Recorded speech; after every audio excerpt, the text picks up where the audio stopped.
अस्सलाम वालेकुम नाज़रीन। आज मैं आप लोगों को बताने वाली हूँ कि करबला में हज़रत सकीना के साथ क्या हुआ, क्या घटनाएं घटीं और उनका इस बारे में आपको उनका पूरा वाक़या मैं आपको तसल्ली से बताऊंगी। इसलिए वीडियो को आप ज़रा भी स्किप ना करें और वीडियो को मुकम्मल देखें। हम अपनी वीडियो को शुरू करते हैं। बिस्मिल्लाहिर्रहमानिर्रहीम। इमाम हुसैन की शहादत के बाद शिमिर और उम्र साद ने अपने चंद सवारों को लेकर पाक दामन बेटियों खेमों में जा घुसे, जिनके घराने का मकाम और रुतबा इस कदर है कि जिब्राइल अमीन भी इनके घर दाखिल होने से पहले इजाज़त लेते थे।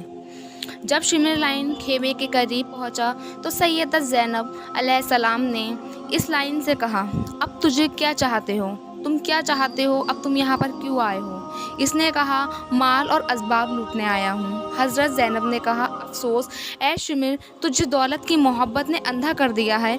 हमें ना तो पहले दौलत की मोहब्बत थी और ना आज मोहब्बत करेंगे हम दौलत से। जो कुछ हमारे पास है वो तू सब ले ले। चुनाचे शिमिर लाइन ने खेमों में घुस घुस कर लूटपाट शुरू कर दी। जो कुछ हाथ लगा उसे ले लिया, एक दिन का भी न छोड़ा। ख्वातीन अहले बैत से जेबर भी ले लिए, यहाँ तक कि बेरहमी की इतनी हद पार कर दी कि हज़रत सकीना के कानों में जो चांदी की बालियाँ थीं वो भी उतार लीं। उस पल ये वहशीपन किया गया कि तमाम औरतों और लड़कियों के सरों से चादरें भी उतार लीं। इस वक्त वो सारे नंगे सर हो गई थी। अफसोसनाक बात तो ये है कि ये सब किसी गैर की हरकत नहीं थी, बल्कि उनके करीबी रिश्तेदारों ने पहले उन्हें लूटा फिर नंगे सर कर दिया। उमर साद ने आकर लश्कर को आवाज़ दी कि तंद खेमों की तनाही गिरा दो और हुसैन अलैहिस्सलाम के खेमे में आग लगा दो, ताकि इमाम अलैहिस्सलाम की सब औरतें और बच्चे जलकर मर जाएं। सैयदा ज़ैनब फरमाती हैं कि इस मुसीबत पर खड़ी होकर वो रो ही रही थी कि एक मालून मेरी तरफ आया और मेरे कानों की तरफ देखने लगा, और देखते देखते वो मेरे कानों से गोशवारे उतार रहा था और रो भी रहा था।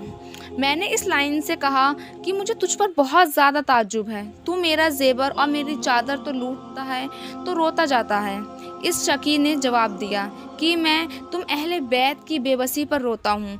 तो वो फरमाती हैं कि ए जालिम, अल्लाह ताला तेरे हाथ और पाँव काट दे और तुझे आतिशे जहन्नुम से पहले तश्ते दुनिया में जलाए। इसके बाद वह मालूम आगे बढ़ा और इमाम ज़ैनुल आबिदीन के सरहाने आकर खड़ा हो गया। हज़रत ज़ैनुल आबिदीन शिद्दते मर्ज से चमड़े के फर्श पर थे। इस बेरहम ने इस फर्श को भी ज़ोर से खींचा कि इमाम मजलूम मुंह के बल खाक में गिर पड़े। इस वक्त उसको उम्र साद मालूम अपने साथियों समेत नहायत गुरूर से खेमे हुसैन में दाखिल हुआ। जब इन बेकसों के ने इस बेरहम को देखा तो आवाज़ बुलंद की, फरियादें करने लगी कि हम सब रसूल अल्लाह की बेटियां हैं और हमारा कोई वारिस बाकी नहीं रहा। हमें बेबस समझकर तेरी फ़ौज ने हमारे सरों से चादरें छीन ली हैं। खुदा और रसूल के वास्ते इन जालिमों से कहकर हमारी चादरें दिला दे कि हम गैरत के मारे मरे जा रहे हैं, हमसे हमारी आंखें भी ऊपर नहीं की जा रही हैं। तो उम्र साद ने इन मौसमात की दिलोजारी देखकर अपनी फ़ौज को हुक्म दिया कि चादरें वापस कर दूं, लेकिन फिर भी उनकी जो फ़ौज थी उन्होंने चादरें वापस नहीं की। हमीद कहता है कि खुदा की कसम, उम्र साद के कहने के बावजूद भी किसी ने चादर ना दी। इसके बाद आंखें बीमारी की तरफ देखकर कहने लगा, ए जालिमों, हुसैन के इन निशानी को भी क्यों ज़िंदा रखा हुआ है? अब इस बीमार को जल्द कत्ल करो। रावी कहता है कि सैयदा ज़ैनब ने इस मालूम का ये कलाम सुना तो तड़प उठी और दौड़कर ज़ैनब सैयदा ज़ैनुल आबिदीन से लिपट गईं और फरमाया, ए उमर साद, अफसोस तुझ पर क्या, अभी तक तेरा दिल जुल्म से भरा नहीं है कि तू इस बीमार ज़ैनुल आबिदीन को भी कत्ल करना चाहता है। अगर तेरा मकसद इस मरीज़ को कत्ल करना है तो पहले तू मुझे कत्ल कर, बाद में इस बीमार मेरे भतीजे को कत्ल करना, क्योंकि भतीजे का कत्ल होता न देख सकूंगी। उमर साद खस्ता जिगर ज़ैनब का हाल देखकर शर्मिंदा हुआ और अपने साथियों से कहा कि इस बीमार को कोई कत्ल नहीं करेगा। रावी कहता है कि जब यजीद के लश्करों ने खेमों की आग लगाई और कनातें जलने लगीं तो जिस तरफ कनात जलती थी उस तरफ से सारी बीवियां अपने बच्चों को लेकर दूसरी जानिब जाती थीं, यहाँ तक कि सब खेमे जल गए और कहीं जानाम ना मिली। एक अजीम क़यामत का समा था। हमीद बे मुस्लिम कहते हैं कि मैंने एक बच्ची को देखा जो 3 या 4 साल की होगी। देखते ही खेमे से या अम्मा या आका फरियाद करती हुई बाहर निकली और दौड़ती हुई बाहर जा रही थी। कानों से खून जारी था। कुर्ते के दामन में एक ओर से आग लगी हुई थी और वो मासूमा कमसानी के बाहिस उसको बुझा नहीं सकती, बेकरार चारों तरफ दौड़ती थी। तो आग भड़कती है। ये हाल देखकर मैं बर्दाश्त न कर सका और मैंने उससे पूछा, ए बच्ची, तू कौन है? इस साहबजादी ने रोकर फरमाया, मैं हज़रत इमाम हुसैन अलैहिस्सलाम की बेटी सकीना हूँ। इमाम हुसैन अलैहिस्सलाम ने जनाब ज़ैनब अलैहिस्सलाम से जुदा होते हुए ये वसीयत की थी कि बहन ज़ैनब, मेरी शहादत के बाद हमारे बच्चों का बहुत ख्याल रखना और मेरे यतीम बच्चों पर माँ की तरह शफ़क़त करना। जनाब ज़ैनब फरमाती हैं कि इमाम अलैहिस्सलाम की शहादत के बाद खेमे के जलने और असवाद के लूटने के वक्त हमारे भाई के सारे बच्चे सहरा के में बिखर गए। मैंने अपने भाई की वसीयत के मुताबिक चाहा था कि इन सारे बच्चों को एक जगह जमा कर लूँ। गर्ज़ मैंने हर तरफ तलाश करके बच्चों को एक जगह बैठा लिया, लेकिन 2 बच्चों का कहीं भी निशान न पाया। मैंने परेशान होकर अपनी बहन उम्मे कुलसूम को आवाज़ दी कि ए बहन, 2 बच्चे नहीं मिल रहे हैं, जल्दी आओ। मैं अपनी बहन के साथ मुब्तल में इस ख्याल से पहुंची कि शायद अपनी बाप की लाश से लिपटकर रो रहे होंगे, मगर वहाँ भी न थे। परेशान होकर फरात की तरफ गई, मगर वहाँ भी सुराग ना मिला। हम दोनों बहनें बियाबान की तरफ रोती हुई और उन यतीमों को पुकारती हुई चली जाती हैं और कहती हैं कि ऐसा ना हो कि दोनों मासूम घोड़ों के समूह में आकर मर गई हों।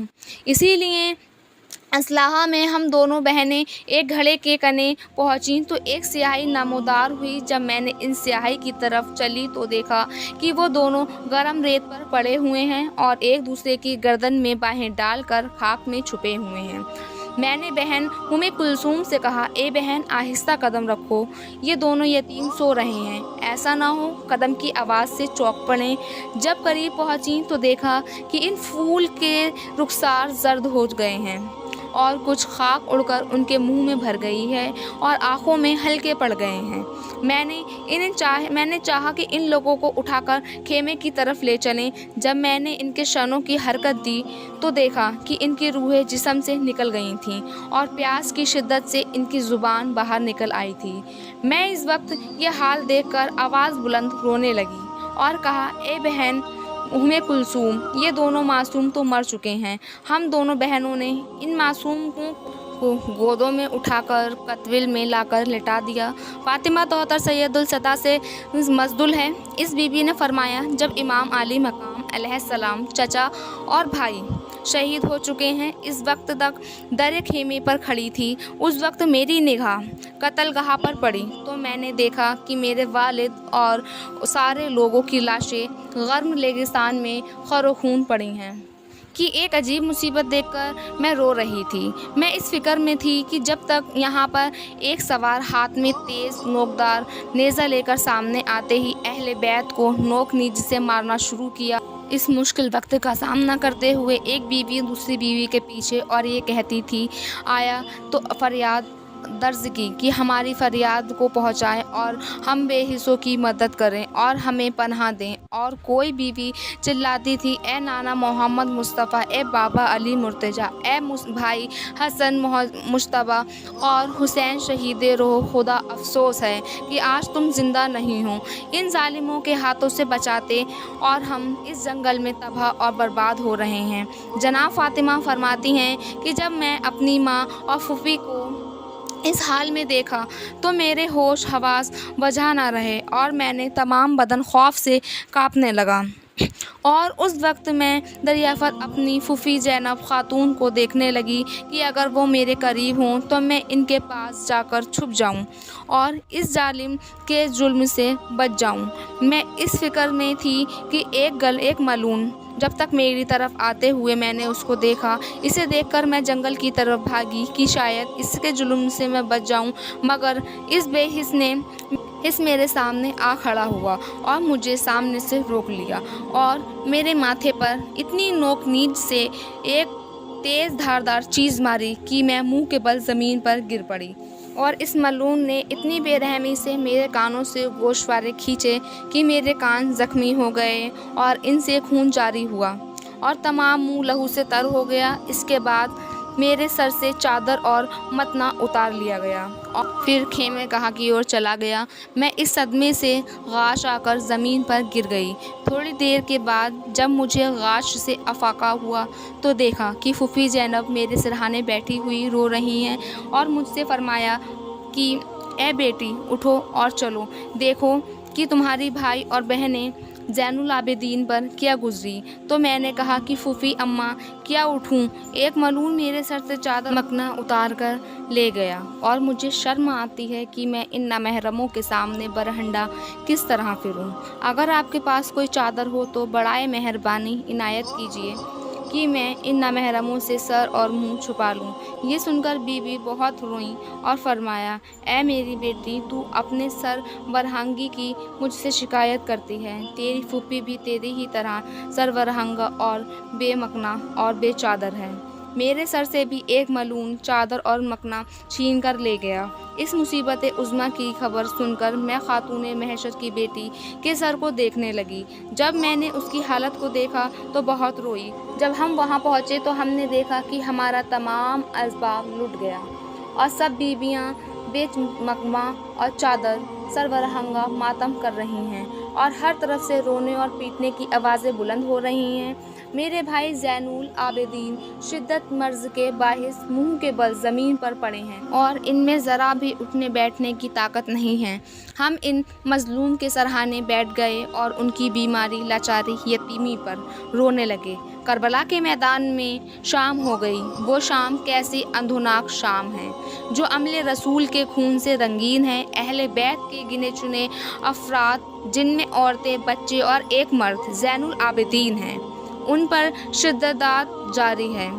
इनके खेमे में आग लगने और इनका सारा सामान लुटने की शाम है। ये बेबसी और अलवातनी की शाम है। ये शाम इस्लाम की ही नहीं, इंसानियत की तारीख़ में भी रहती दुनिया तक वो शाम कहलाएगी जो गुलामों, जफ़ा और सरबरो रज़ा की दास्तां सुनाती रहेगी। यजीदी की तारीख़ में हुसैन उजाला करने वाली ये शाम सफ़र 73 पे हक़ को वतन पे फ़र्क वज़िया करती रहेगी। अगरचे ये शाम अंधेरा है मगर इस धुंधली शाम में हुसैन का नाम सदा जगमगाता रहेगा।